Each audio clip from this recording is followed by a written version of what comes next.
ആറാട്ടണ്ണൻ എന്ന വിളിപ്പേരിൽ അറിയപ്പെടുന്ന സന്തോഷ് വർക്കിയെ അറിയാത്ത മലയാളികൾ ആരും തന്നെ ഉണ്ടാവില്ല.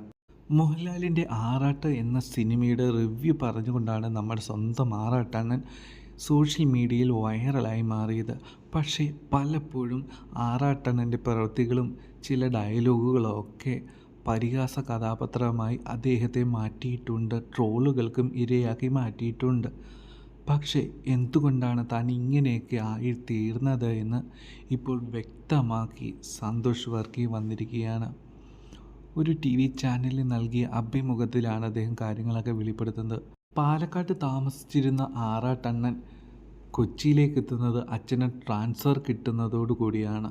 ആറാട്ടിൻ്റെ റിവ്യൂ പറഞ്ഞ് വൈറലായി 1 മാസം കഴിയുമ്പോൾ തന്നെ അദ്ദേഹത്തെ വിട്ട് അച്ഛൻ പോവുകയാണ്. അദ്ദേഹത്തിന് സഹോദരിമാരൊക്കെ ഉണ്ടെങ്കിൽ പോലും അവരാരും തന്നെ അമ്മയും തന്നെയൊന്നും തിരിഞ്ഞു നോക്കുന്നില്ല എന്നാണ് ആറാട്ടണ്ണൻ പറയുന്നത്.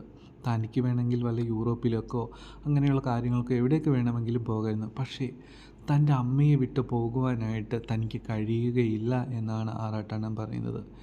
വളരെ അധികം മാർക്കോടുകൂടി പഠിച്ച് മിടുക്കനായി വളർന്നു വന്ന ഒരു വ്യക്തിത്വമാണ് ആറാട്ടണ്ണൻ എന്ന് നമുക്ക് മനസ്സിലാകും. തന്നെ ഒരിക്കൽ സെക്ഷുവലി അബ്യൂസ് ചെയ്തിരുന്നു ഒരാൾ. പക്ഷേ പിന്നീട് അദ്ദേഹം നമ്മുടെ ആറാട്ടണ്ണനോട് മാപ്പും പറയുകയാണ് ഉണ്ടായത്. പണ്ട് ചെറിയ പ്രണയങ്ങളൊക്കെ ഉണ്ടായിരുന്നുവെങ്കിലും അതൊന്നും തന്നെ തുറന്നു പറയാനൊന്നും ആറാട്ടണ്ണൻ തയ്യാറായില്ല. പലപ്പോഴും അദ്ദേഹം ഒന്നും ചിന്തിക്കാതെ നാക്കുപിഴയോടുകൂടി പറയുന്ന പല കാര്യങ്ങളുമാണ് അദ്ദേഹത്തെ ട്രോളുകൾക്കും പരിഹാസ കഥാപാത്രങ്ങളുമാക്കി മാറ്റി തീർക്കുന്നത്. പക്ഷേ എന്തൊക്കെ പറഞ്ഞാലും സ്വന്തം അമ്മയ്ക്ക് വേണ്ടി അദ്ദേഹം സ്വന്തം കാര്യം നോക്കി പോകാതെ, പണത്തിന് പുറകെ പോകാതെ, ഇത്ര അധികം വിദ്യാഭ്യാസം ഉണ്ടായിട്ടും അദ്ദേഹം പോകാതെ അമ്മയെ നോക്കുന്നതിനെ എത്ര നമിച്ചാലും മതിയാവുകയില്ല. കാരണം ഇപ്പോഴത്തെ കാലത്ത് ഇങ്ങനെയുള്ള വ്യക്തിത്വങ്ങൾ വളരെ അപൂർവമാണ്. പലപ്പോഴും പരിഹാസ കഥാപാത്രങ്ങളായി നമ്മൾ കാണുന്ന ആളുകൾ വ്യക്തി ജീവിതത്തിൽ എത്ര മികച്ചവരാണ് എന്നതിന് ഒരു ഉദാഹരണം തന്നെയാണ് നമ്മുടെ ആറാട്ടണ്ണൻ. നമ്മുടെ ചാനൽ ഇഷ്ടപ്പെട്ടെങ്കിൽ ലൈക്ക് ചെയ്യുക, സബ്സ്ക്രൈബ് ചെയ്യുക.